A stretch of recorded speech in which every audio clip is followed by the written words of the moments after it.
आपकी कनीज, आपकी कनीज।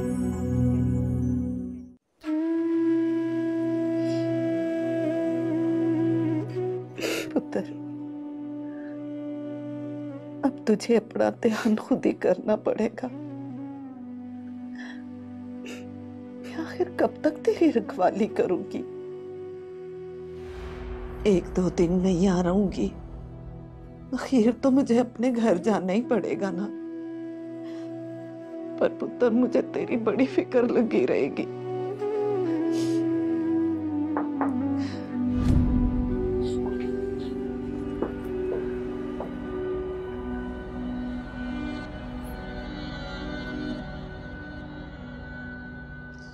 फिक्र तो मुझे भी रहेगी। अकेली लड़की का इस तरह रहना ठीक नहीं। मेरी फिक्र करने की आपको कोई जरूरत नहीं है। मैं अपना ख्याल खुद अच्छे से रख सकती हूँ। अगर किसी की फिक्र करनी ही है ना, तो कनीज की कीजिए। बीवी है वो आपकी, आपके दुख दर्द की साथी है। पहले उसका एहसास तो कर लेते। पता नहीं क्या गलती हो गई होगी उससे, जिन्होंने उसे उसके बाप के मरने पर भी नहीं आने दिया। उसकी हालत ऐसी नहीं थी कि वो आ सके। क्या हुआ मेरी बहन को? वो अस्पताल में है। अस्पताल में? खैर तो है? क्या हुआ उसे? वो बहुत बीमार थी, पर अब बेहतर है। इसलिए मैं चाहता हूं कि तुम मेरे साथ चलो। अपनी बहन से मिल भी लोगी और अपने पापा की वफात की खबर मुनासिब तरीके से दे पाओगी।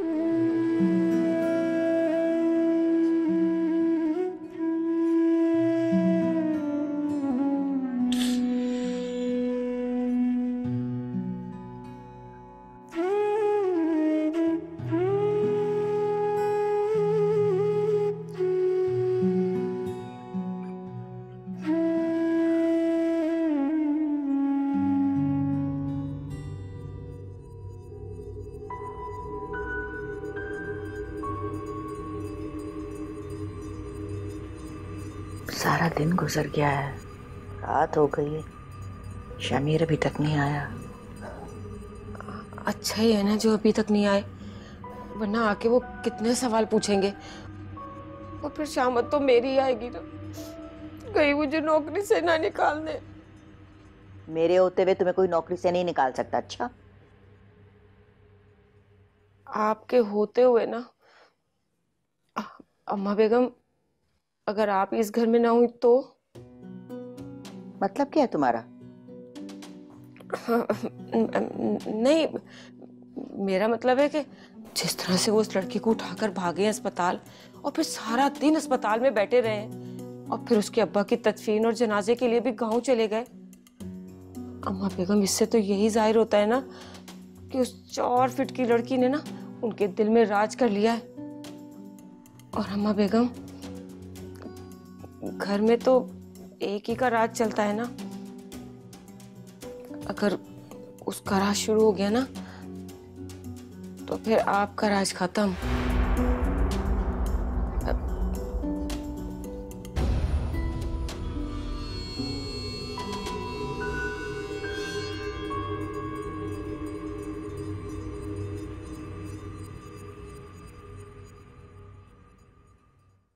ये तो बहुत बुरा हुआ बनिया। अब क्या होगा भैया? अब आप वही करेंगी जो मैं आपसे कहूंगा। क्या करना होगा मुझे? आपको डैडी को जाके सारी बात बतानी होगी। नहीं, मैं नहीं बताऊंगी। बनिया, मेरी बात सुनो। नहीं, मैं नहीं कहूंगी। बनिया, सच बोलने में कैसा डर, और ऐसा सच जिससे किसी का भला होता हो। सच को कभी छुपाना नहीं चाहिए। एक के बाद दूसरी गलती, दूसरी के बाद तीसरी, क्या तुम गलती पे गलती करती चली जाओगी? वैसे भी गलतियां इंसान को कमजोर और बुज़दिल बना देती हैं, और वो ऐसे ही दुनिया से चुप कर बैठ जाता है जैसे तुम रात से बैठी हो। मैं सच कह रहा हूं बनिया, एक बार सच बोल कर देखो, देखना तुम कितना हल्का फील करोगी। ओके ओके ठीक है। चलो शाबाश मेरी गुड़िया, उठो और डैडी को जाके सारी बात बता दो। ओके शाबाश।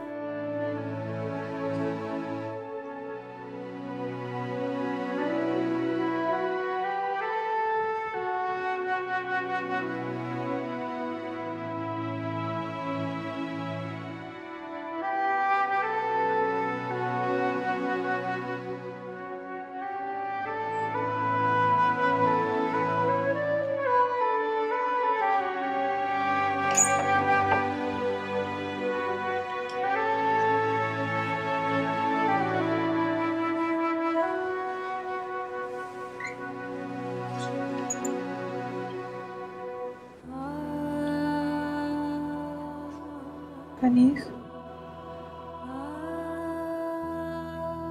जी तुम आ गई?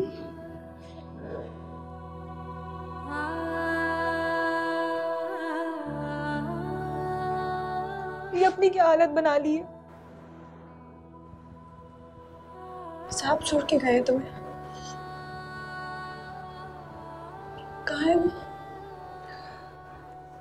वो मुझे बाहर से ही छोड़ के चले गए। साहब तुम इतनी दूर से लेने गए, अब्बा को साथ में लाई? हाजी मैं तुमसे कुछ पूछ रही हूँ। साहब तुम इतनी दूर लेने गई थे तो अब्बा को साथ में लेके आती। हम मेरी बीमारी का सुन के परेशान होते रहेंगे वहां पे। अब्बा जहाँ चले गए हैं अब वो कभी परेशान नहीं होंगे। वो इस दुनिया की तमाम परेशानियां छोड़कर बहुत दूर चले गए।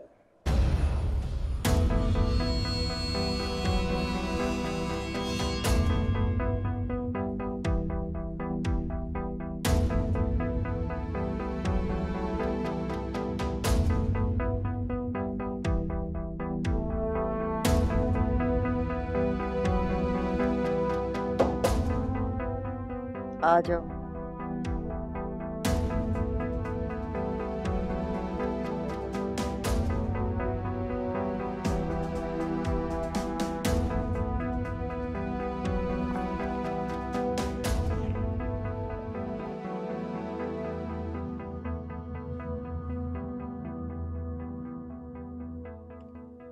अब आपकी तबीयत कैसी है अम्मा जी? ख्याल आ गया मेरी तबीयत पूछने का।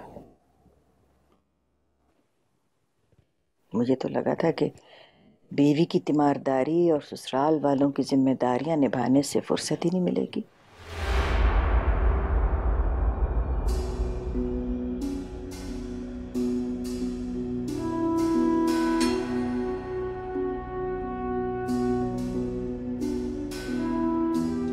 तुम बदल गए हो शामिर। कहाँ पहले तुम अपने करीबी रिश्तेदारों की खुशी या गमी में शामिल इसलिए नहीं होते थे कि तुम कहते थे कि तुम्हें ये रस्में और दुनियादारी से घबराहट होती है, और अब तुम एक मामूली मुलाजिम के जनाजे में शिरकत के लिए चले गए। अम्मा जी आप?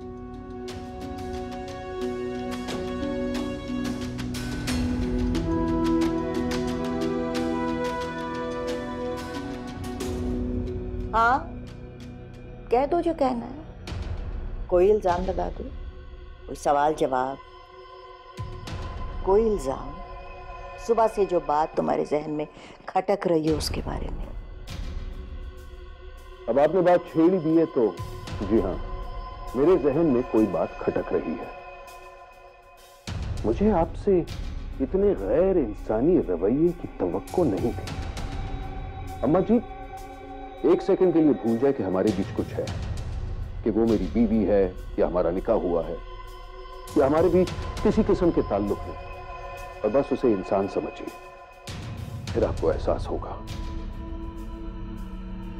मैं तो ये सोच सोच के शर्मिंदा होता हूं कि मेरे ही घर की चार दीवारी के अंदर मेरी मौजूदगी में किसी भी लड़की के साथ इस किस्म की हरकत हुई हो। अगर मेरी किसी भी मुलाजिमा के साथ ऐसा होता तो उतनी ही शर्म की बात होती। क्या गलत किया मैंने? क्या मैं इस घर की बड़ी नहीं हूं? क्या तुमने इस घर को चलाने के इख्तियारात मुझे नहीं सौंपे?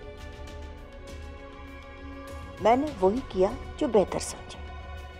उसने चोरी की थी, उसकी बाज पुरसी मैंने इसलिए की क्योंकि अगर मैं ना करती तो बाकी मुलाजमों को हिम्मत मिलती। देखो शामिर, बात चंद तोले सोने की नहीं है, बात मेरी बेटी की आखिरी निशानी की है। वो एक चोर है और चोर ऐसे ही सुलूक के मुस्तहक होते हैं। उनके साथ किसी किस्म का रहम या नरमी नहीं बरती जाती। ये आपका नुक्ता नजर है, आप ही को मुबारक। मैं आपकी बात से इत्तेफाक नहीं करता, बहरहाल आपसे बहस भी नहीं करना चाहता।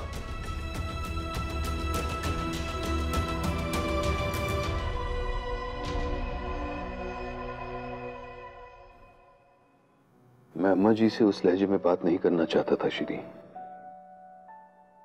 अगर मुझसे गुस्ताखी हुई हो तो मुझे माफ कर दो।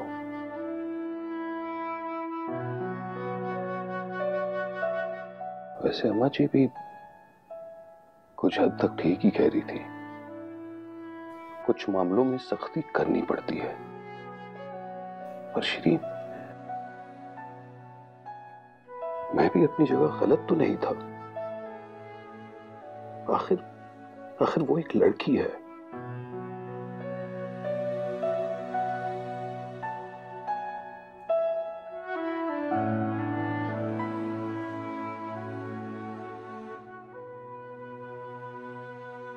श्री, मैंने इंसानियत के सारे सबक तुमसे सीखे और उसी इंसानियत के नाते मैं अम्मा जी के पास गया था। इसीलिए नहीं कि वो समझे मैं एक शोहर हूं जो उसकी हिमायत करने आया हूं।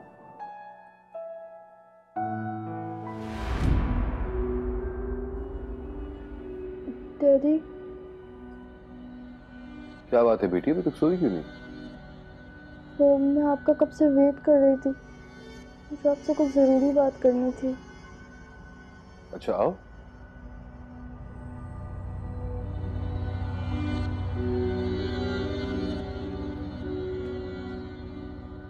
खैरियत? मुझे आपको कुछ दिखाना था। हाँ हाँ, क्या दिखाना चाहती हो? और हाथों में क्या है? एग्जाम्स का रिजल्ट? तो फिर क्या बात है पन्निया, तुम इतनी डरी हुई क्यों? दिखाओ हाथों में क्या है। मैंने कहा जो भी तुम अपने हाथ में छुपा रही हो दिखा दो पन्निया।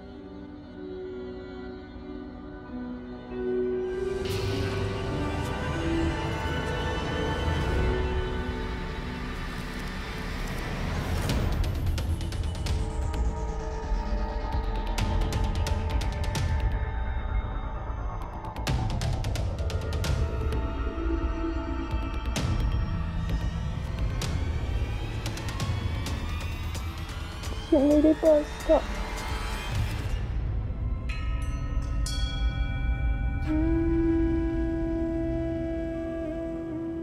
मुझे तुमने पहले क्यों नहीं बताया? अब्बा का आखिरी दीदार ही करनी थी।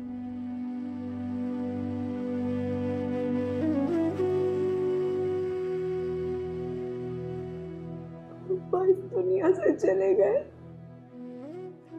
और मुझे किसी ने बताया। तुम्हारी तबीयत ठीक नहीं थी, साहब ने मना किया था तो कुछ सोचकर मना किया होगा ना। अब्बा तो मेरा कितना इंतजार होगा। आखिरी सांस तक भी मेरी राह करोगे। सोच रहे होंगे कि कितनी बुरी लड़की है। इतनी तकलीफें उठाई उन्होंने और मैं उनके पास तक नहीं जा सकी। कैसी बातें कर रही हो तुम? पापा तुमसे नाराज नहीं हो सकते। तुम हमेशा से उनकी लाडली बेटी रही हो।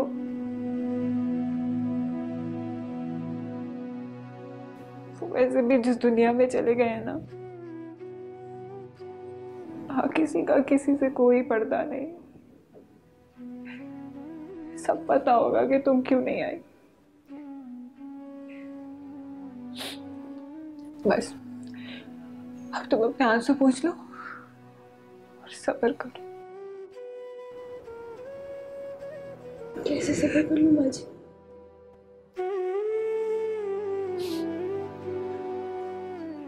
पापा के सिवा हमारे इस दुनिया में और कोई नहीं था।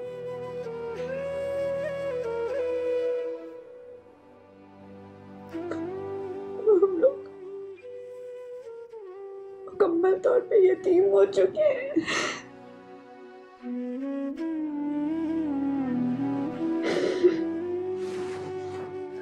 कनीर, तुम्हारी तबीयत ठीक नहीं है।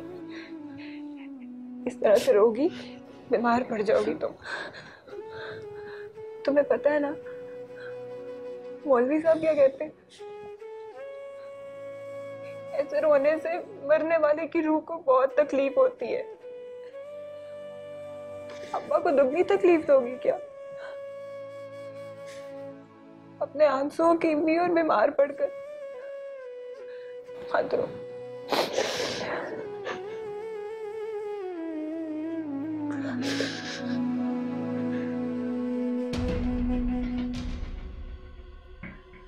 ये कंगन तुम्हारे पास था?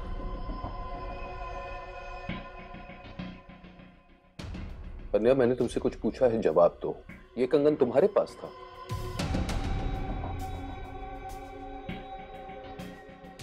कन्या, जवाब दो, ये कंगन तुम्हारे पास कैसे आया? मैंने इसे कनीज आंटी के रूम से लेके अपने रूम में छुपा दिया था। तुम अच्छी तरह जानती हो परनिया, कल से इस पूरे घर में इस कंगन के पीछे एक हंगामा मच चुका है। तुमने इसे अपने कमरे में छुपा लिया था, पर क्यों? एक बार उन्होंने मामा के कपड़े पहन लिए थे तो आप उनसे बहुत नाराज हुए थे।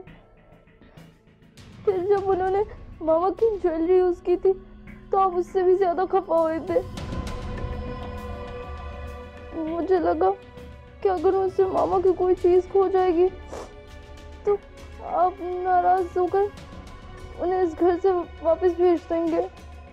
तो तुमने ये कंगन इसीलिए लिया था कि उस लड़की पर चोरी का इल्जाम लगे और उसे घर से निकाला जाए?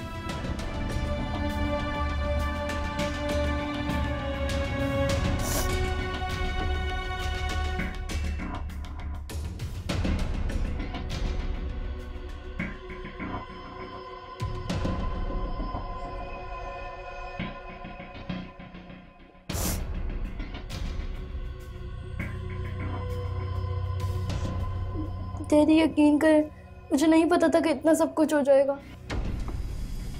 मैं तो सिर्फ उन्हें इस घर से भेजना चाहती थी। मुझे लगा कि वो मेरी स्टेप मॉम बन के मेरे साथ मिसबिहेव करेंगी। डैडी बिलीव में मुझे नहीं पता था कि नानू उनके साथ इतना सब कुछ कर देंगी। It's okay Parnia, it's okay. ये बताओ कि तुम्हारी नानू ने उसके साथ किया क्या? परनिया, डरो मत, बताओ, सच सच बताओ।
भैया डैडी सुबह सुबह जा रहे हैं, किसी से भी नहीं मिले। क्या मुझसे इतने नाराज हैं? हाँ, इतना नाराज होना तो बनता है उनको। वो तो पहले ही मुझसे बहुत नाराज रहता है। मुझे तो बहुत डर लग रहा है कि अब वो शायद सारी जिंदगी मुझसे बात नहीं करेंगे। नहीं, ऐसी बात नहीं है। तुम्हें तो रिलैक्स फील करना चाहिए कि तुमने सब कुछ सच बता दिया। इस सच के सामने ना आने से किसी पे बहुत बड़ा इल्जाम लग रहा था, जो कि बहुत गलत बात है।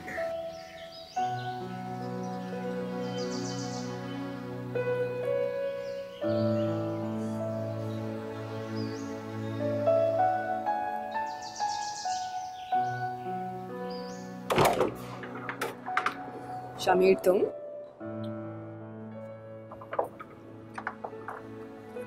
इतनी सुबह?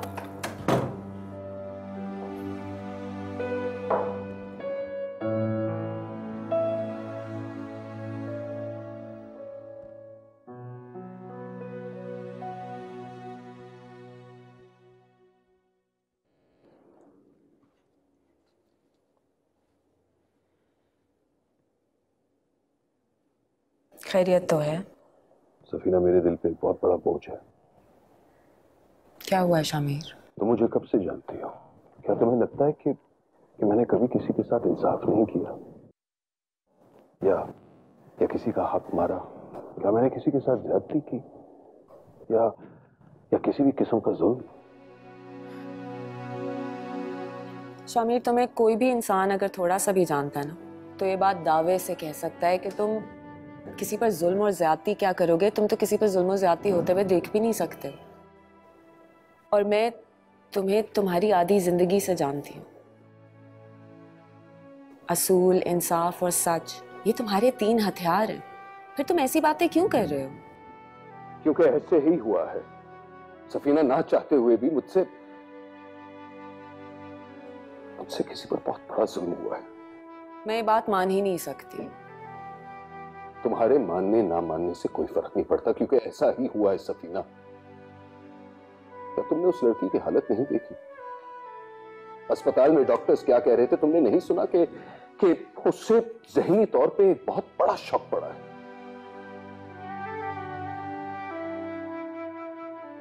मुझे तो ये सोच के ही इंतहाई शर्मिंदगी होती है कि मेरे ही घर के 4 दीवारों के अंदर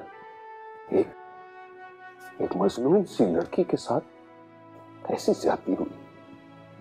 सफीना, पूरी रात उसने ज़हनी और जिस्मानी अजियत में गुजारी, और मैं बड़े आराम से अपने कमरे में सोया पड़ा था, बिल्कुल इत्मीनान से, बिल्कुल बेखबर। मैं शामिर अफंदी 10 लोगों के सामने खुदा और रसूल को गवाह बनाकर उस लड़की को लाया था, ये कहकर कि आज से वो मेरी जिम्मेदारी है, मेरी। और मैं अपनी जिम्मेदारी निभा नहीं सका।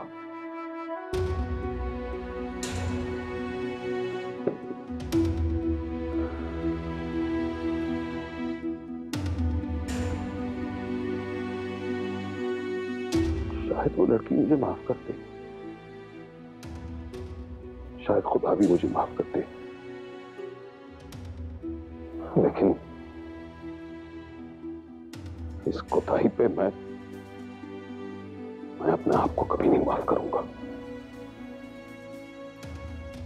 कोताहियों का अजाला किया जाता है शामिर, खुद को कोसा नहीं जाता।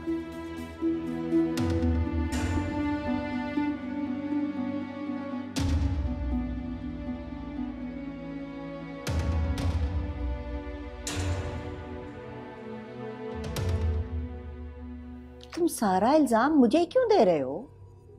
गलतफहमी किसे नहीं होती, मुझे भी हो गई। तुम तो ऐसी बातें कर रहे हो जैसे ये सब कुछ मैंने जानबूझ के किया हो, या ये करने पे परनिया को उकसाया हो।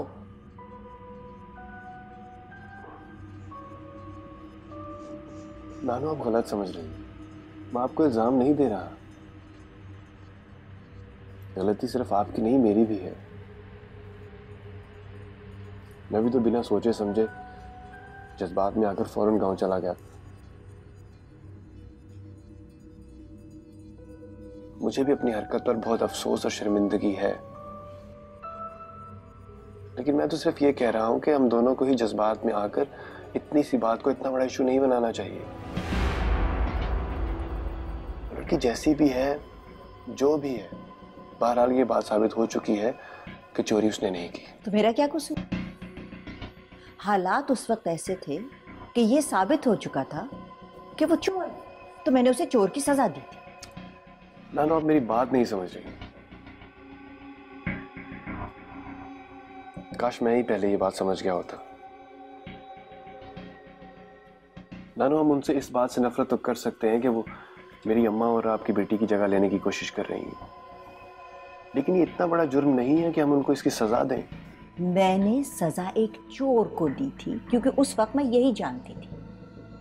और तुमने भी क्या गलत किया भाई? तुम्हारे घर की एक चीज जिसकी बास पुरसी के लिए अगर तुम उसके घर चले गए तो क्या हुआ? अपने आप को और मुझे इल्जाम देना बंद करो, और परनिया को भी।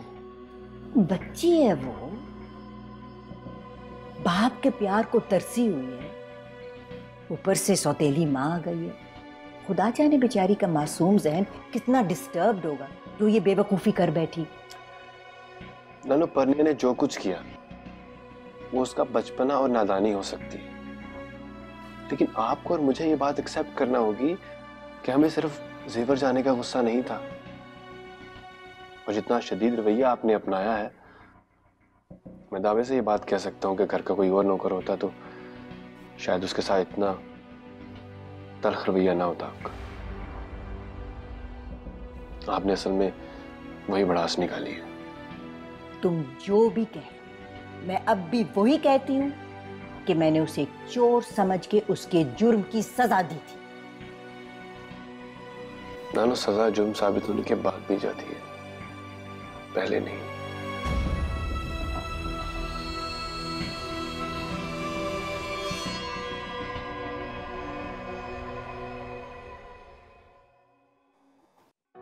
तुम्हारे वालिद साहब की गुजर जाने पर मुझे वाकई बड़ा अफसोस हुआ। इससे ज्यादा अफसोस मुझे इस बात पर हुआ कि मैं उनकी सेहत के बारे में बिल्कुल गाफिल।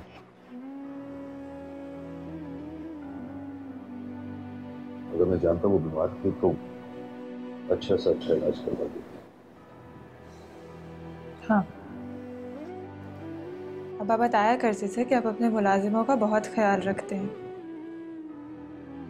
वाकई आपके इल्म में होता तो बहुत अच्छा इलाज कराते आप उनका, ज़कात और खिरात के नाम पे।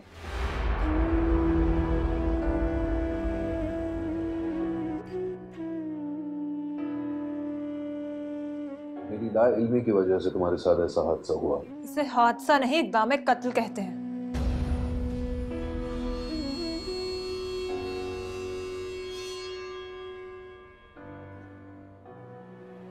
मैं मानता हूँ कि मेरी गफलत की वजह से तुम्हारे साथ ऐसा हुआ। मेरा यकीन करो, अगर मैं वहां होता, आप वहां होते तो आप भी अपना पूरा पूरा हिस्सा डालते। सही कह रही हूँ ना मैं साहब?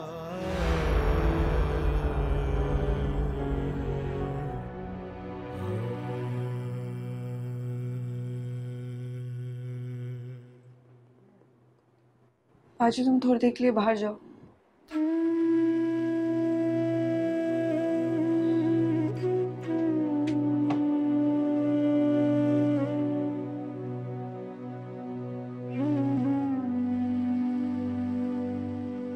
बाजू को अब्बा के जाने का सदमा भी है और मेरी इस तरह तबीयत खराब होने का दुख भी, इसलिए वो इस तरह बोल रही हैं।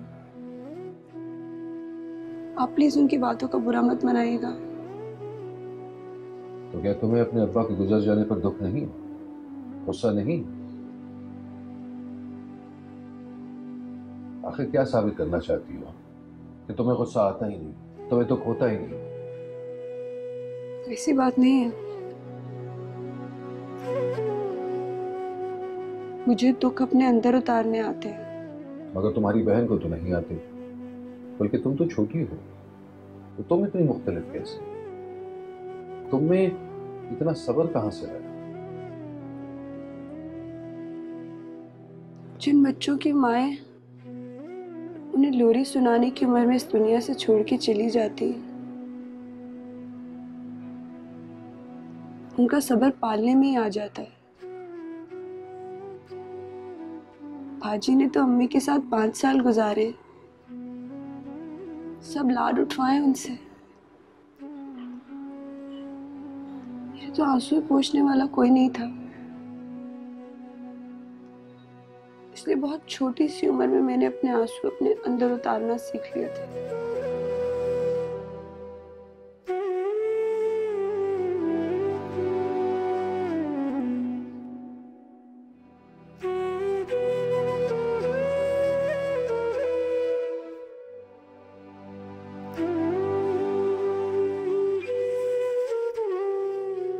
अब साहब कुछ देर में डिस्चार्ज कर रहे हैं। तुम प्लीज सारा सामान पैक रेडी रखना, मैं ड्राइवर भेज दूंगा। मैं अपने घर जाऊंगा। तुम अपनी बहन के साथ मेरे घर आओगी और वहीं रहोगी। मैं कोई छोटी सी बच्ची नहीं हूँ जो अपना ख्याल नहीं रख सकती, अकेली नहीं रह सकती।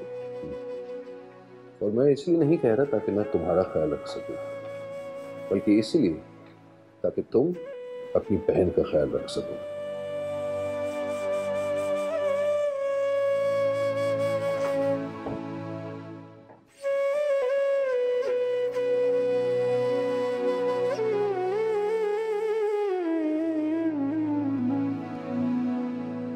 क्या अब उसकी बहन भी यहाँ आ रही है? जी अम्मा बेगम, और वो साहब जी का फोन आया था कि मैं कनिज बीबी के साथ वाला कमरा तैयार कर दूं उनकी बहन के लिए। मेरा शक बिल्कुल ठीक था। यहाँ कदम जमाने के साथ साथ ये लड़की अपने पूरे मेके को यहाँ सेट करने के चक्कर चला रही है। मैं भी इसके ख्वाब पूरे नहीं होने दूंगी। वैसे अम्मा बेगम, वो लड़की शक्ल से तो बड़ी भोली भाली लगती है। लगता ही नहीं कि वो इतनी चालें चल सकती हो या साहब जैसे सख्त आदमी को अपनी मुट्ठी में ले सकती हो। मुझे तो लगता है कि ये सफीना बीबी उन्हें उल्टी पट्टियां पढ़ा रही हैं। सफीना ऐसा क्यों करेगी? वो तो खुद शामिर की मोहब्बत में कई सालों से।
तुम तो वही शख्स हो जो उस दिन मौत बन के हमारे घर आए थे, और तुम्हारी वजह से हमारे अब्बा सुकून से मर भी नहीं सके। बाजी, कनीज मैं इस शख्स को छोड़ूंगी नहीं। क्या कह रही हो? जानती है कौन? तुम जानते हो उसने किया क्या? कनीज इसकी वजह से हमारे अब्बा मर गए।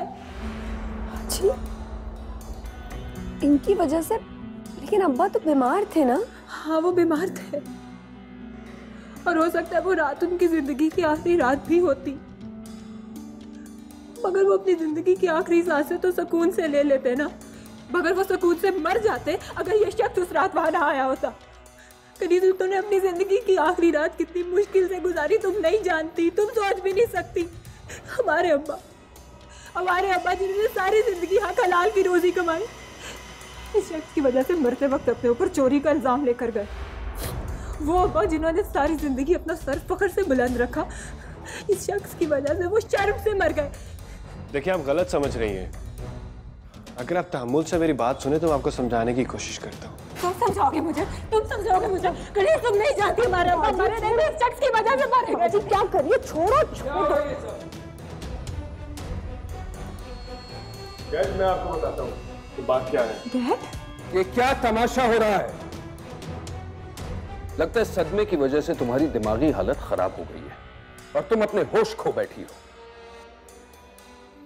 मैं तुम्हें यहां इसलिए लाया ताकि तुम तुम्हारी बहन की देखभाल अच्छी तरह कर सको और ताकि तुम्हारा अकेलापन दूर हो जाए। अपनी हुदूद मत भूलो। ये मेरा घर है और मैं अपने घर की चार दीवारी के अंदर किसी भी तरह की बदतमीजी बर्दाश्त नहीं करता। अपने घर की चार दीवारी के तकद्दुस और अपने आराम सुकून का कितना ख्याल है आपको। हम गरीबों की कोई चार दीवारी नहीं होती क्या? हमें हमारे घर की छत के तले तहफ्फुज़ नहीं मिलता क्या? आप बड़े लोग हैं, आपका जब दिल चाहेगा आप धनधनाते हुए हमारे घरों में आ जाएंगे, हम पर चोरी के इल्जाम लगाएंगे, हमारी तलाशी लेंगे, हमारी इज्जत की धज्जियां उड़ाएंगे, एक मरते हुए शख्स की नेक नामी को डुबोएंगे, उसके बच्चे पर चोरी का इल्जाम लगाकर। आपके लिए सब जायज है।